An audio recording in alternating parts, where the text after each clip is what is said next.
손에 의탁하옵고 예수 그리스도의 이름으로 기도드립니다. 아멘. 사순절 기간이 되면 많이 상영되고 있는 기독 영화가 있습니다. 2004년도에 나왔던 패션 오브 크라이스트라는 영화입니다. 여러분 다들 보셨지요? 이 영화가 나온 이후에 고난주간에 그 영상을 편집할 때에 대부분의 교회들이 이 영화의 일부를, 특별히 예수 그리스도께서 십자가를 지시고 골고다에 오르시는 장면이나 채찍에 맞으시는 장면, 십자가에 달려 운명하시는 장면, 이런 장면들을 많이 상영하며 예수 그리스도의 고난을 묵상합니다. 이 영화가 촬영될 때에 비하인드 스토리가 참 많았다고 합니다. 그 가운데 하나를 소개해드리면, 실제 예수의 역할을 맡았던 이 배우를 십자가에 이제 못 박을 수가 없었기 때문에 모형으로 대체를 했다고 합니다. 이 모형은 얼마나 세밀하게 만들어졌는가 하면 인공폐를 만들어서 숨을 쉬도록 하고 또 목을 좌우로 돌릴 수 있는 장치를 마련해서 그렇게 그 장면을 촬영을 했다고 합니다.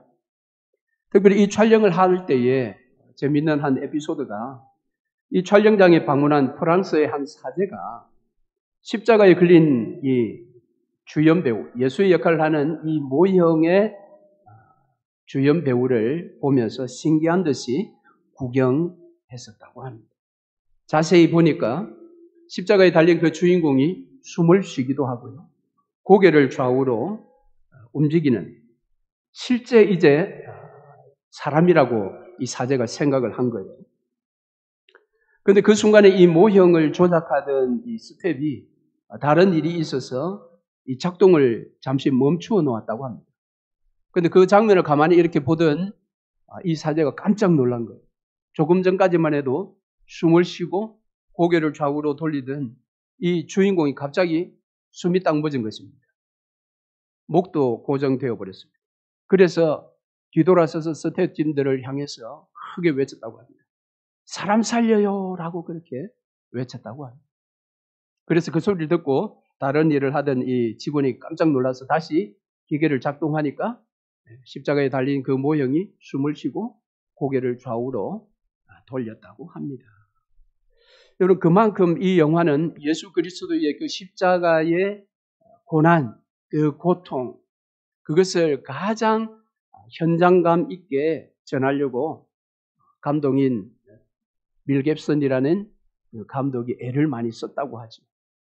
그리고 실제 또 이 영화를 우리가 보기 전 예수 그리스도의 십자가의 처참한 장면을 우리가 느끼는 것과 이 영화를 보고 난 다음에 예수 그리스도의 십자가의 처참한 장면을 우리가 생각하는 것은 완전히 다른 것입니다. 그만큼 이 영화는 어떻게 보면 참 위대한 그런 영화라고 볼 수가 있습니다. 그러나 이 영화가 아무리 예수 그리스도의 십자가의 그 고난과 고통을 실제적으로 우리에게 전달했다 할지라도 그 영화가 다 담지 못한 예수 그리스도의 처절한 그 십자가의 고통이 있습니다. 그것은 사도신경에 잘 고백되어 있습니다. 그래서 오늘 우리는 예수 그리스도의 십자가의 그 고난에 대한 사도신경의 신앙 고백을 함께 생각해 보려고 합니다. 사실 오늘 사도신경의 12문장 중에 5번째 예수의 부활에 대한 부분을 다루어야 하는데, 오늘 이 예수 그리스도의 십자가 상에서의 그 처절한 고통을 조금 더 우리가 한번 생각해 보고 다음 주 부활을 생각해 보려고 하는 겁니다. 자, 먼저 오늘 우리 사도신경을 보면 예수 그리스도께서 본디오 빌라도에게 고난을 받아서 십자가에 못 박혀 죽으시고 장사한 지 사흘 만에라고 고백되어지고 있습니다. 자, 여기에 장사한 지.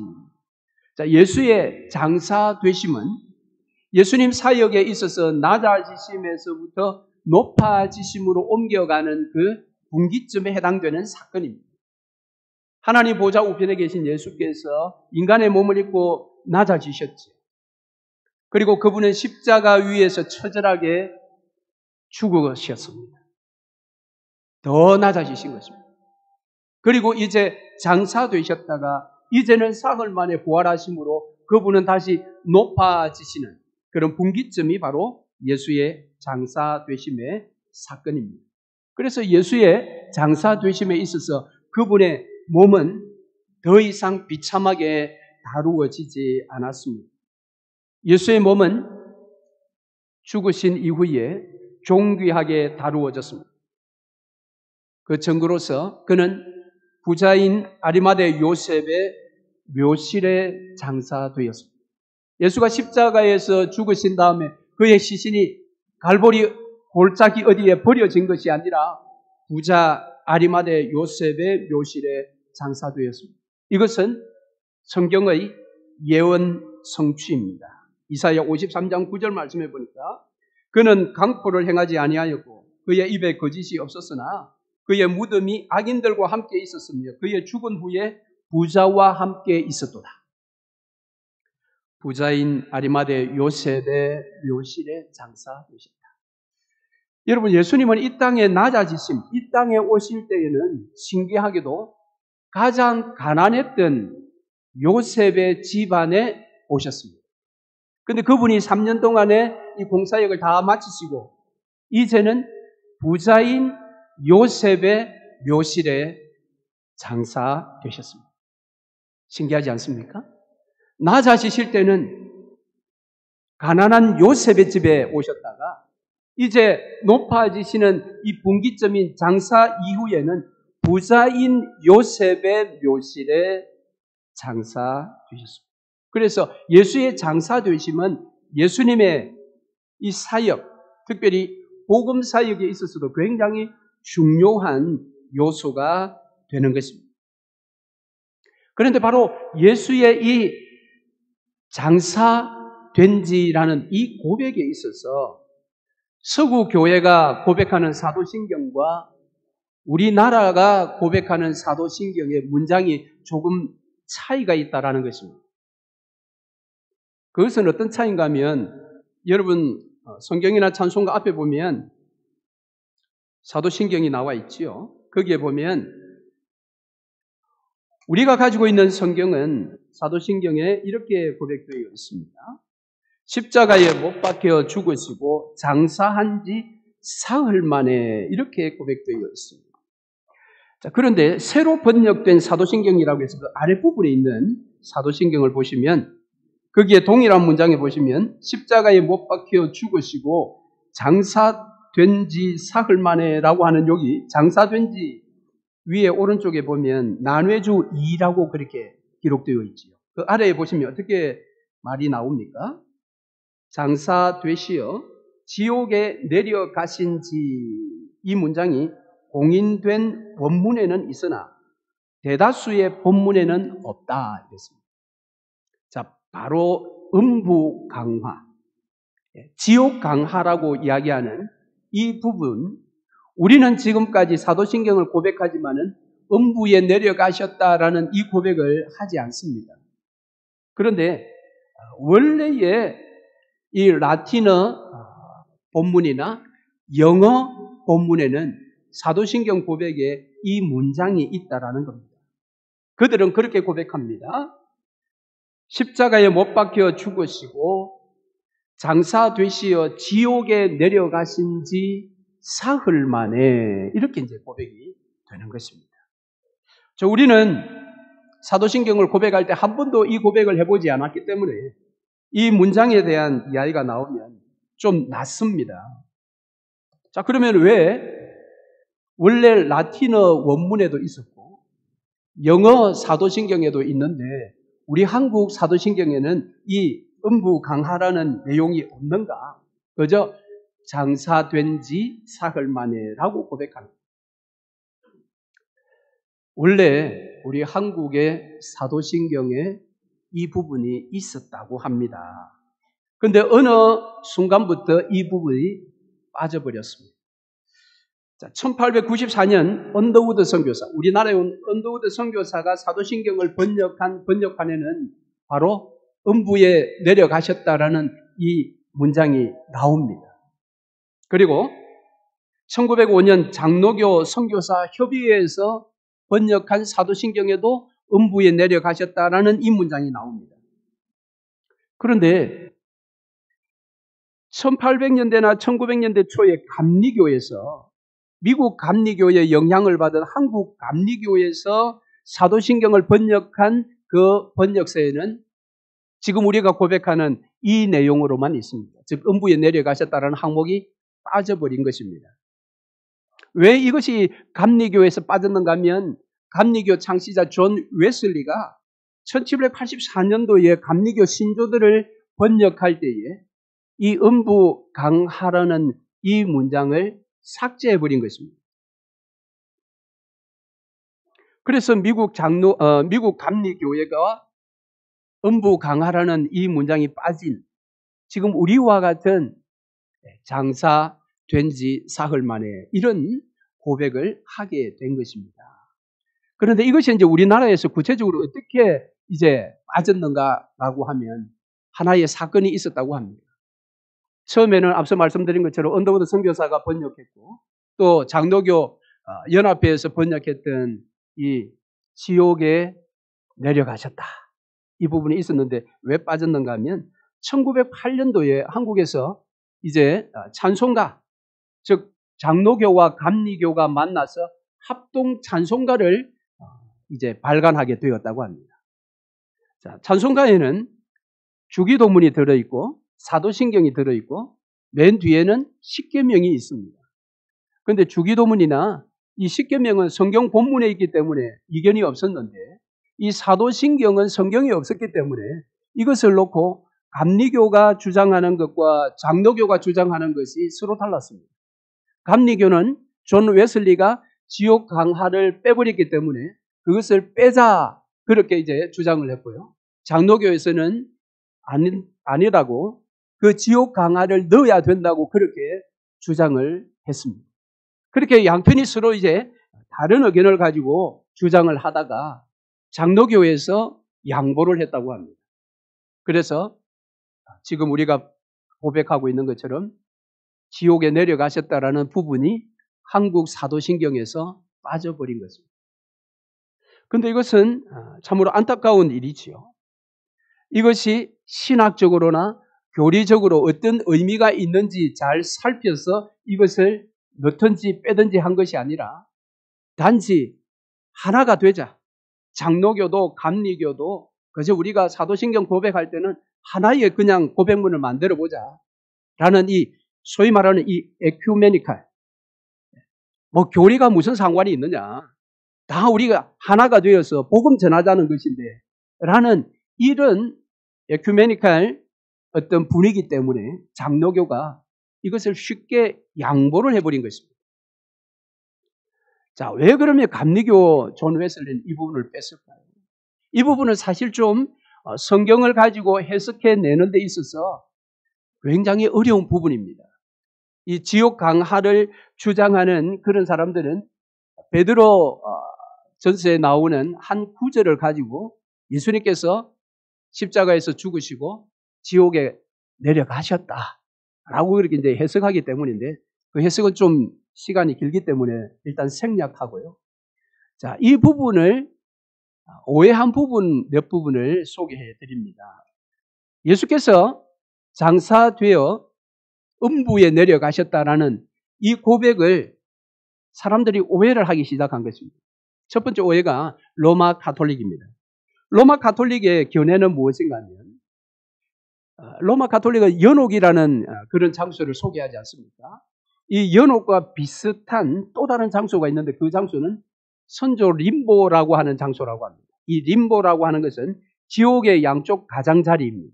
이 지옥의 양쪽 가장자리에는 누가 가 있느냐면 구약시대 때의 신앙생활한 사람들이 거기 다 가 있다고 주장합니다. 왜?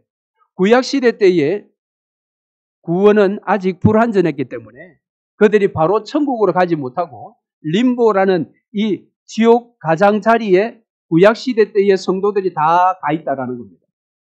그래서 예수께서 십자가에서 죽으시고 장사되시려 지옥에 직접 내려가셔서 구약의 백성들을 데리고 천국으로 가셨다.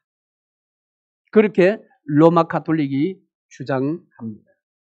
자, 두 번째 또 오해가 있는데 그 오해는 무엇인가 하면 두 번째 기회설이라는 것입니다. 제2의 기회설. 자, 이 말은 예수께서 장사되신 후에 지옥에 내려가셔서 그 지옥에 와 있는 불신자들에게 제2의 기회를 주는 겁니다. 복음을 전해서 예수를 믿으면 지금 지옥에 가 있지만 그들이 천국 갈 수 있도록 두 번째 기회를 제공했다. 그렇게 주장하는 견해입니다. 자, 세 번째는 루터파의 견해입니다. 이 루터파는 천주교와 마찬가지로 예수께서 실제 지옥에 가신 것 맞다라고 주장합니다. 지옥에 가셨는데 로마 가톨릭이 주장하는 구약 성도들을 구원하는 일을 하신 것도 아니고 그리고 믿지 않는 불신 영혼들에게 복음을 전하는 전도 일을 하신 것도 아니고 그곳에 가셔서 사탄과 흑암의 세력들에게 당신의 승리를 선포하셨다라고 루터파가 주장합니다. 그런데 이 세 가지 주장은 모두가 성경적인 어떤 근거로서는 받아들일 수 없는 그런 오해들입니다. 자, 그러면 성경적인 근거를 가진 소위 개혁주의, 보수주의, 즉 우리가 속한 이 개혁주의나 보수주의에서는 그러면 이 음부 강화에 대해서 어떻게 해석하는가? 장로교는 일단 음부 강화에 대해서 고백을 한다고 했지요. 그러나 우리가 지금 고백하지 않는 것은 감리교와 장로교가 합동 찬송가를 하나 만드는 일에 있어서 어떤 교리적인 입장을 가지고 우리가 양보한 것이 아니라 그저 그냥 그래 서로 다투지 말고 하나가 되어서 그냥 우리 같이 사용할 수 있는 찬송가를 만들어 보자 라는 그런 단순한 입장에서 이것을 빼버렸는데 실제 장로교가 이것을 고백하고 있는데요. 그 의미가 뭐냐? 그것은 예수 그리스도께서 실제 지옥에 내려가셨다라고는 해석하지 않습니다. 장로교는. 어떤 해석을 하는가 하면 이것은 비유적으로 보는 것입니다. 즉 예수 그리스도가 십자가에서 죽으시고 장사되셔서 부활하시는 날까지의 사흘 동안 그분이 당하신 이 영적인 고뇌, 그 고뇌가 지옥의 고통과 동일한 고통이었다라는 것입니다. 그러니까 비유적으로 보는 것입니다. 상징적으로 보는 것입니다. 이것은 매우 중요합니다. 왜냐하면 우리가 생각하는 예수 그리스도의 고난은 오직 십자가 위에서 당하신 고난만 생각합니다. 그렇지 않습니까? 그래서 패션 오브 크라이스트 같은 그 영화를 볼 때에 그 장면에 나타나는 예수의 당하신 고난이 십자가 위에서 당하신 고난의 100%라고 생각합니다. 우리는. 그러나 거기에 담아내지 못한 것이 무엇인가 하면 그 십자가 위에서 운명하신 이후에 그분이 부활하시는 날까지 사흘 동안 당하신 그 고통입니다. 그 고통은 지옥의 고통이었습니다. 지옥의 고통이 무엇이었을까요? 그것은 아버지와의 단절입니다. 그분은 십자가에서 나의 하나님 어찌하여 나를 버리시나이까? 아버지로부터 외면당하시고 버림당하시는 그 고통을 겪었었는데 급기야 그분이 육체적으로 운명하신 이후 부활하시는 날까지 사흘 동안 그분은 아버지 하나님과 완전한 단절을 경험하셨습니다. 그 전까지 예수 그리스도는 아버지와 함께 계셨습니다. 영원토록 함께 하시는 분이셨습니다.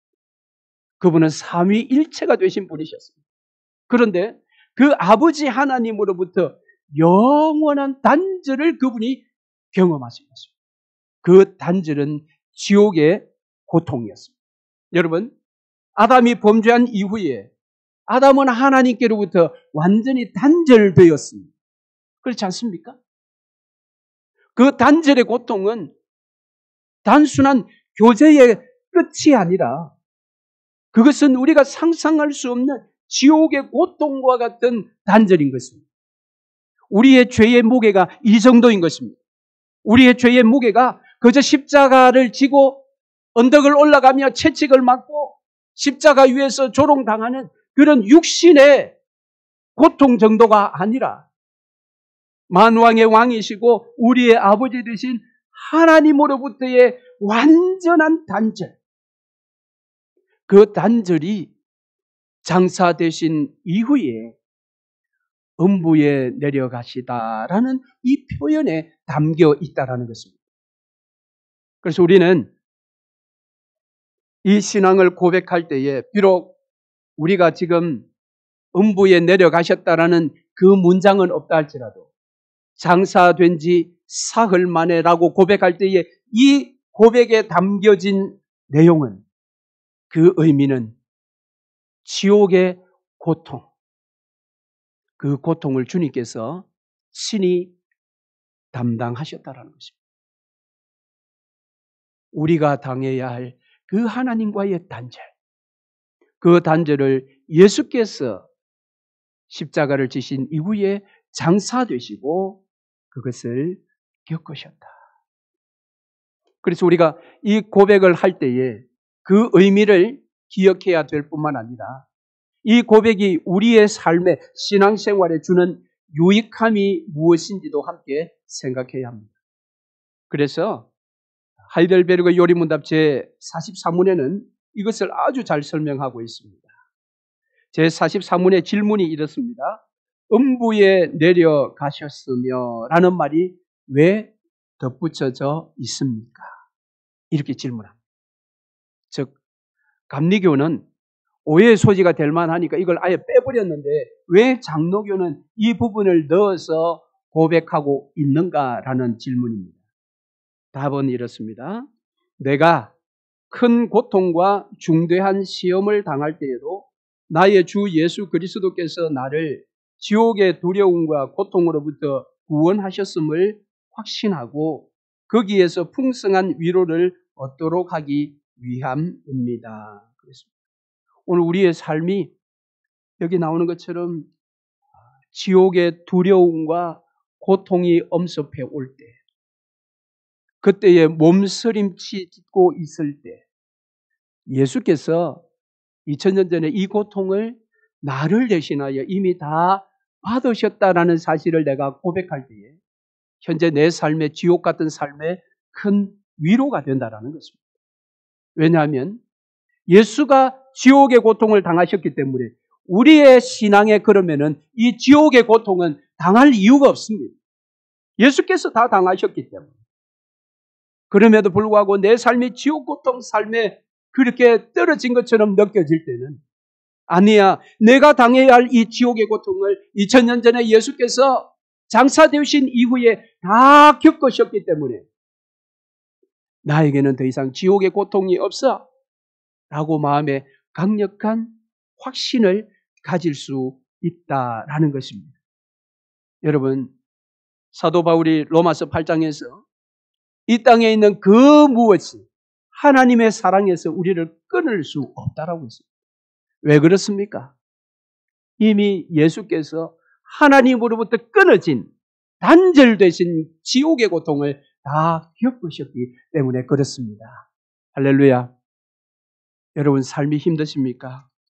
삶의 고통이 여러분 지옥의 고통처럼 그렇게 느껴지십니까? 여러분, 그 고통은 이미 예수께서 다 당하셨습니다. 우리는 더 이상 하나님의 진노와 저주인 하나님으로부터 잘려지는 단절되는 고통은 우리의 삶에 더 이상 없는 것을 여러분 믿으시기를 바랍니다. 그래서 사망이 우리에게 지금도 왕노릇하려고 지옥 같은 그런 삶을 우리에게 안겨주려고 도전해 올 때에 우리는 이렇게 외칠 수 있어야 합니다. 사망아, 너의 승리가 어디 있느냐? 사망아, 네가 쏘는 것이 어디 있느냐?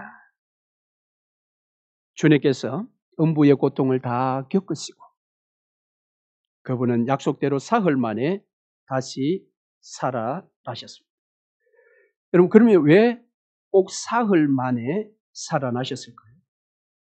이것은 예수께서 이미 예언을 하셨기 때문입니다. 오늘 본문에서도 비로소라고 합니다. 사도 바울의 위대한 신앙의 베드로의 위대한 신앙의 고백이 있은 이후에 예수께서는 당신의 죽으심과 사흘 만에 부활하심에 대하여 예언을 하셨습니다. 이 부분에 대해서 마가복음 8장 31절에서도 인자가 많은 고난을 받고 장로들과 대제사장들과 서기관들에게 버림받으여 죽임을 당하고 사흘 만에 살아나야 할 것을 비로소 저희에게 가르치시되, 뿐만 아니라 성경의 구약 예언이 또 구약의 계시가 예수께서 사흘 만에 다시 살아나실 것을 우리에게 말씀하고 있습니다. 특별히 요나의 물고기 뱃속에서의 사흘간, 그것은 예수 그리스도가 장사되시어 요셉의 묘실 땅속에 3일 계신 것을 계시한 말씀입니다. 그렇기 때문에 마태복음 12장 40절에 요나가 밤낮 사흘을 큰 물고기 뱃속에 있었던 것 같이 인자도 밤낮 사흘을 땅속에 있으리라. 그러니까 이 사흘은 하나님께서 정하신 시간입니다. 하나님께서 정하신 시간. 그런데 하나님께서 정하신 이 시간은 사흘이라는 이 사흘에 하나님의 큰 사랑이 담겨 있습니다. 왜냐하면 유대인들에게 수많은 숫자 중에 3이나 7이나 12라는 숫자가 아주 중요한 숫자라고 합니다. 왜냐하면 이 세 숫자는 모두가 완전한 상태를 가리키는 숫자입니다. 3이라고 할 때 삼위일체, 7이라고 할 때는 우리가 알고 있는 완전한 수 아닙니까? 그리고 12라는 숫자도 완전한 수, 제자들의 수가 12. 또 구약의 지파의 숫자도 12지파. 그런데 이 숫자 중에 3이 가장 작은 숫자죠. 완전한 수 중에 가장 작은 수입니다. 자, 그래서 사흘 만에라고 할 때는 이 3이라는 숫자가 완전한 수에다가 가장 작은 수입니다. 작은 수다 이 말은 가장 빠른 수다 이 말입니다. 빠른 날이다 이 말입니다. 3일, 7일, 12일 중에 가장 빠른 날이 3일입니다. 그래서 이 3일에 대한 이 의미가 구약의 호세아서에 나타납니다. 호세아서 6장 1절 2절 보면 우리가 여호와께로 돌아가자. 여호와께서 우리를 찢으셨으나 도로 낫게 하실 것이요 우리를 치셨으나 싸매어 주실 것입니다. 여호와께서 이틀 후에 우리를 살리시며 셋째 날에 우리를 일으키시리니 우리가 그의 앞에서 살리라. 호세아 6장의 말씀은 우리가 회개하면 하나님께서 즉각 응답하시겠다라는 겁니다. 언제요? 이틀 후에 응답하셔서 우리를 살리시고 셋째 날에 즉 사흘 만에 우리를 일으키시리니 우리가 그의 앞에서 살리라. 하나님의 은혜는 이처럼 즉각적이고 신속하다라는 것입니다. 그러니까 예수 그리스도께서 사흘 만에 죽은 자 가운데서 살아나셨다라는 것은 사흘 동안 지옥의 고통을 받으실 때 그 고통은 완전한 고통입니다. 죄의 값으로 지불해야 할 완전한 고통을 당하셨을 뿐만 아니라 그 지옥의 고통은 가장 빠른 시간 안에 끝이 나고 그분은 죽은 자 가운데서 부활하셨다라는 것입니다. 할렐루야. 여러분, 이것이 하나님의 크신 사랑입니다.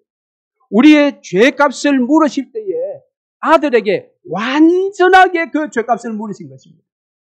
지옥의 고통을. 그런데 그 지옥의 고통이 가장 빠른 시간 안에 끝이 나고 그분은 죽은 자 가운데서 살아나신 것입니다. 그래서 사흘 만에 죽은 자 가운데서 살아나셨다라고 할 때는 우리가 알아야 할 의미가 이 두 가지입니다.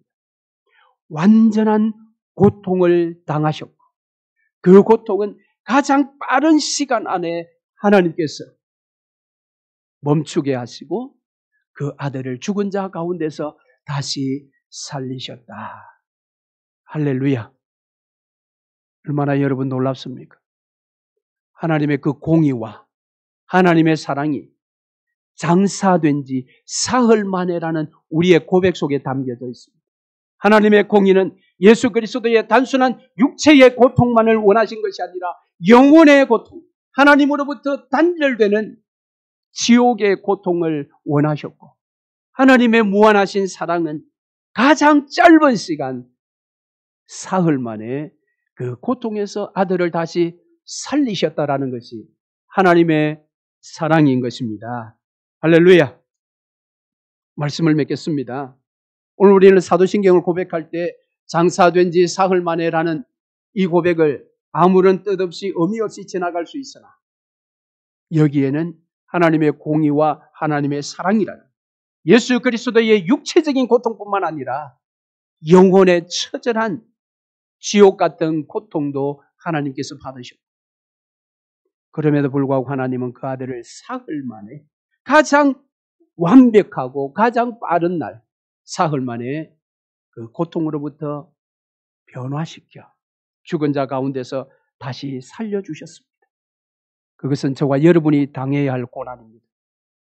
그런데 예수께서 2000년 전에 당하셨기에 믿는 자들의 삶에는 더 이상 사망이 지옥의 고통을 안겨줄 수가 없습니다. 지옥의 고통이 밀려 들어올 때 여러분 예수 그리스도의 장사된 지 사흘 만에라는 우리의 신앙의 고백을 기억하시기를 바랍니다. 하나님의 사랑에서 우리를 끊을 수 있는 것은 이 땅에 아무것도 없습니다. 변함없으신 하나님의 사랑 그 안에서 이번 한 주 동안도 주께 영광이 되는 삶을 살아내시기를 주의 이름으로 축원합니다. 아멘.